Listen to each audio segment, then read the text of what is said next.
Ayan mo, di ba? Parang ang galat mo na kasi mag ano yun. Bakit hindi gamitin yung card eh? Ano to?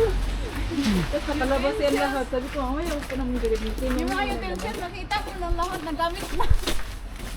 Iba-iba yung ano, iba-iba yung panggamit. Pinagluto ako ng 5M na pagkain. Hindi na ganyan kakalat.